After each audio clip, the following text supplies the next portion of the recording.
everyone. Very excited to introduce to you Michael Argast from Cobalt Security, a cybersecurity services company here in Vancouver. We're talking to Michael about all things cybersecurity today, and particularly how the world of cybersecurity has changed with COVID-19. So, Michael, to kick things off today, tell me, all these people are working from home.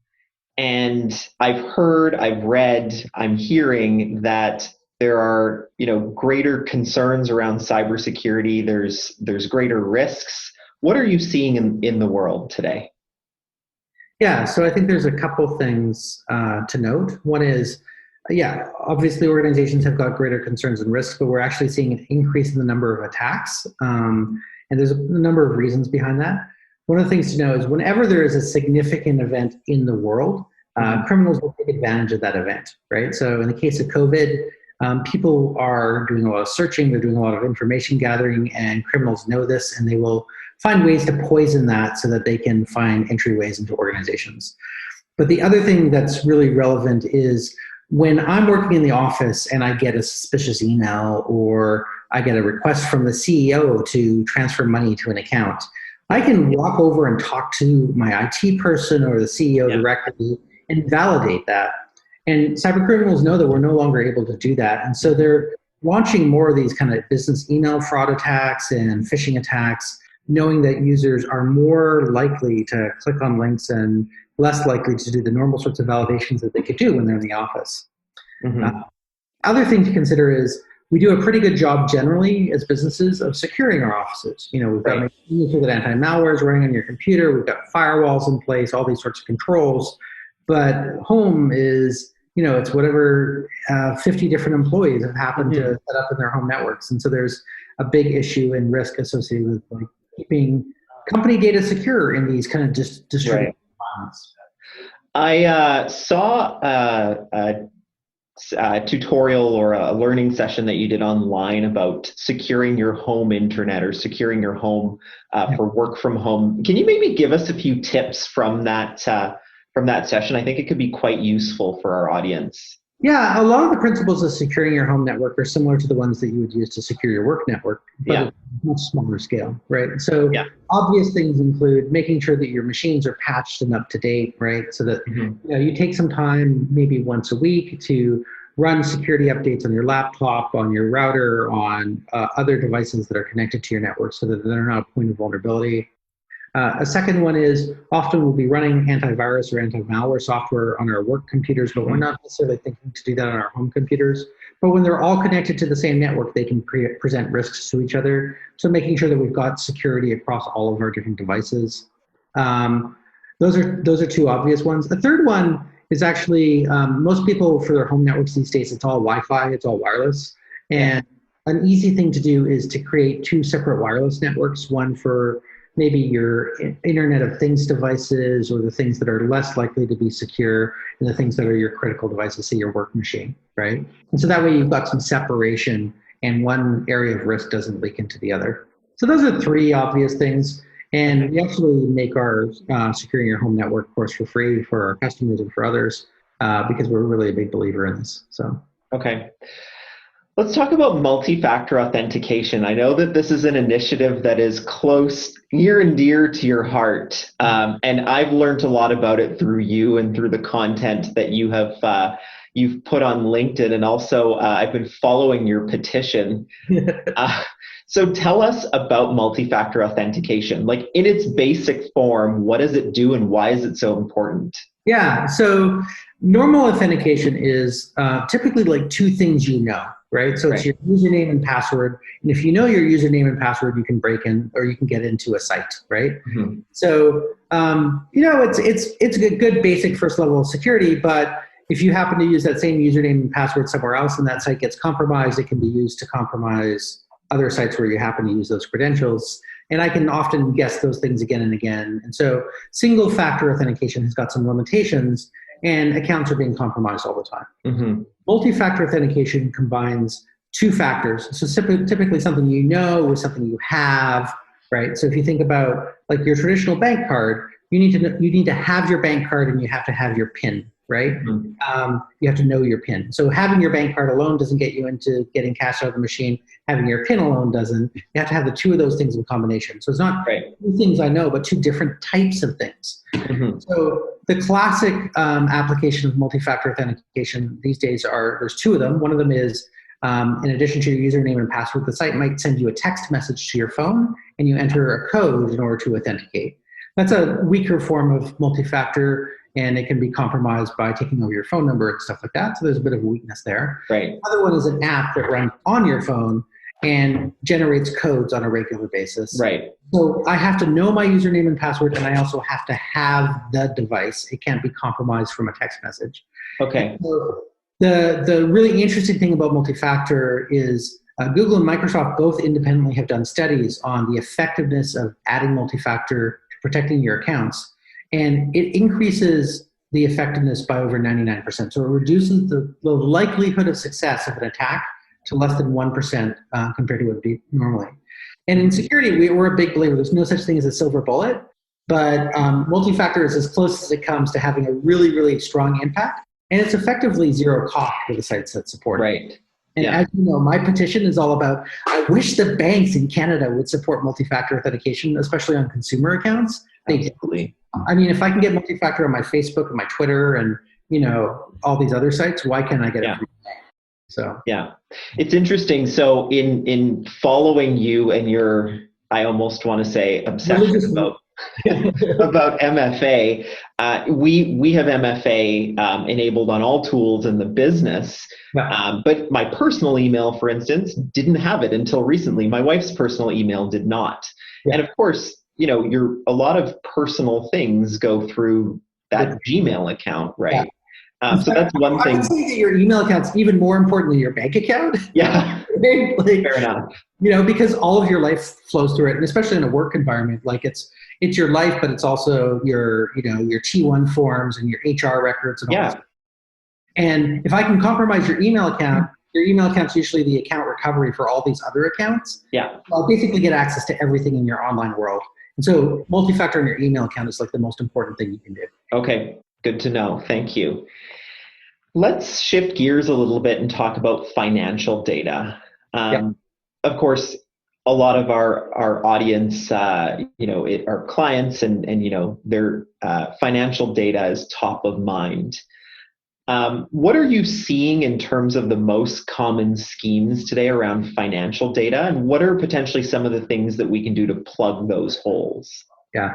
So by far the most common scheme that I see is some combination of email or transfer fraud. And so classically, if you haven't used multi-factor on your email, or maybe one of your suppliers or customers hasn't, one of these accounts will get compromised. And sometime in a chain of communications, the attacker will lurk in that account for weeks or months. A request for payment will come across, and new information will be inserted that will allow the financial transfer to be redirected to another destination, right? Say I'm exchanging information with you, and we're talking, and the attacker is in my email account, and then you say, hey, by the way, it's time for you to pay your invoice. Here's our ACH, our account information, send the money to me. The attacker will swap that email out for another one with the actual legitimate, illegitimate account information and redirect the funds. And so if you don't detect that quickly, the money is then gone within hours, and the attackers have walked away with $100,000, for example. Right? And so those attacks are actually incredibly common, and it's kind of, I always like to use the kind of Willie Sutton quote. Willie Sutton was a famous bank robber back in the kind of old West days, and people would ask him, why do you rob banks? And it's like, that's where the money is. And so these business email frauds are a really easy way for attackers to directly get money compared to a lot of other schemes that they have to go through. Right. And so there's a really easy way to help remove the risk of this attack. And it's not a security control specifically. And it's what I refer to as out-of-band alternate direction verification, right? So say, for example, you're sending me a communication that says, I've got new payment information, please put your money here, right?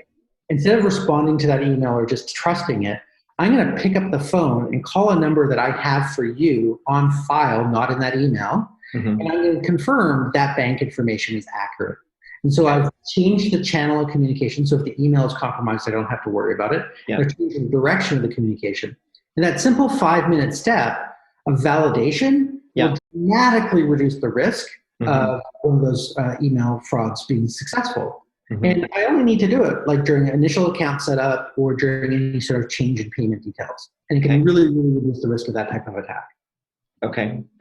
And let's say that I do think that I have been the victim of an attack of some sort. What do I do? Where do I go? Like, what's the first thing I should do? Yeah, it depends on the type of attack, but generally, like, so if it's one of these business email frauds, like contact your bank immediately and put stop on the payment and the transfer. The banks, if they get early enough notice, can often prevent the money from being sent further offshore. They can recover the money before it's permanently lost. Okay. So if you can get to that bank within hours, then often they can stop and recover the money on your behalf. So that's the first one on the business email fraud.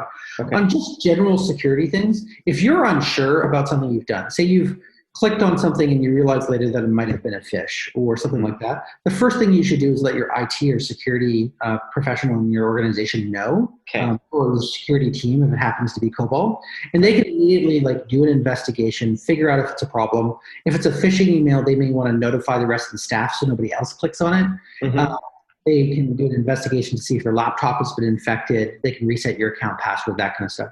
So what we tend to do as humans is we go, oops, I did something wrong. I want to hide it, right? The opposite is actually the right thing to do. Let somebody know right away who can take action, investigate if it's a real problem, and address the problem. Okay, great. Any final tips for our audience in regards to what they can do to protect themselves, especially in this new era?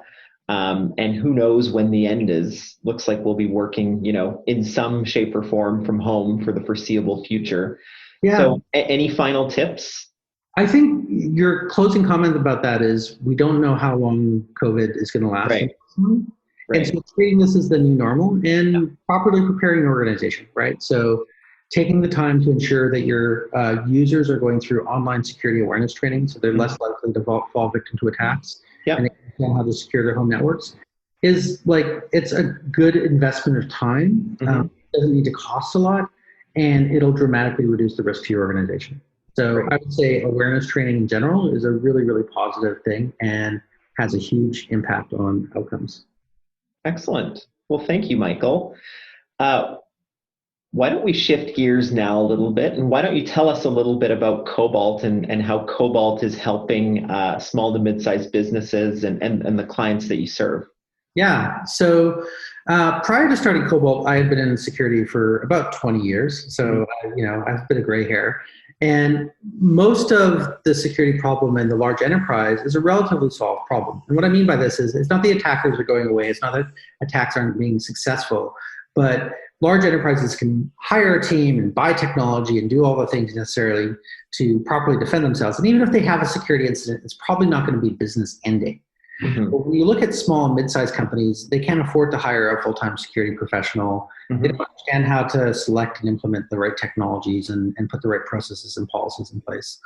And so we built Cobalt to help bring the enterprise class capabilities down to the small and mid-sized businesses so they can benefit from improved security at price points and in ways that are accessible to them.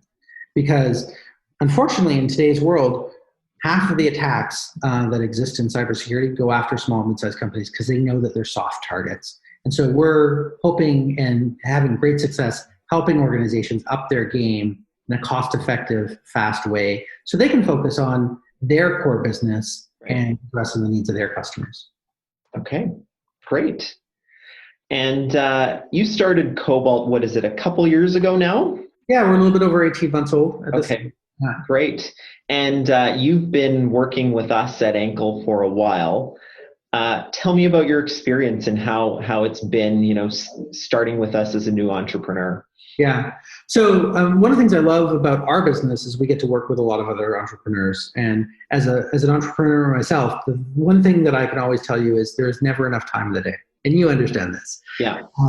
You're pulled in a million different directions, especially when you're first starting off. You're the dishwasher, bottle washer, sales, marketing, operations, everything.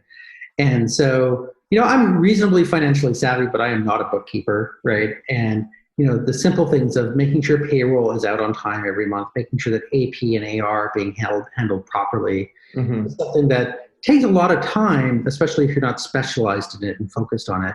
And so I was really happy when we first started working with Enkel to say, all right, here is a portion of my job, which is everything, that I don't need to spend 10, 15 hours a month worrying about. I can hand it off to somebody else and I can focus on building my business. Right. And so Enkel has been a fantastic partner in handling those things for me so that I can focus on growing my business quickly and serving my clients rather than, did I fill out the payroll paperwork properly this month?